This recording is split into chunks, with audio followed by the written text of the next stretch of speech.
So hello, how are you all? I hope all are fine. So in this video I'm going to tell you how you can shape your beard in an angular way, or how you can properly trim your beard. It's like this. So for this you will be required with a comb, and also with a trimming machine. You have to comb your hair of a beard just like this, so that you will get an idea of the extra hairs. It should be less than the hair which are on your chin, this area. So you will have a sharp look, or I can say a ducktail look.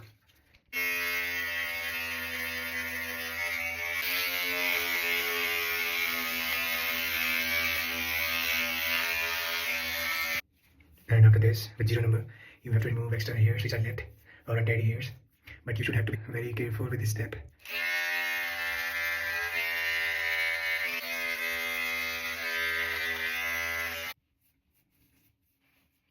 And after this, you have to cut the hair which are coming on your lips.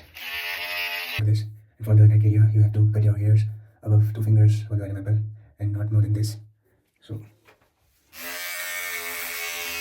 So after this, I have repeated the whole process once again, as I was not able to do the process in a proper way as I was recording. So now you can see the condition of my beard. It's in a proper shape, or I can say it's in a ducktail style, with short sides and long chin area, and it's looking more angular. You can see. For mustache, you could use scissors, and I think it will be a better option.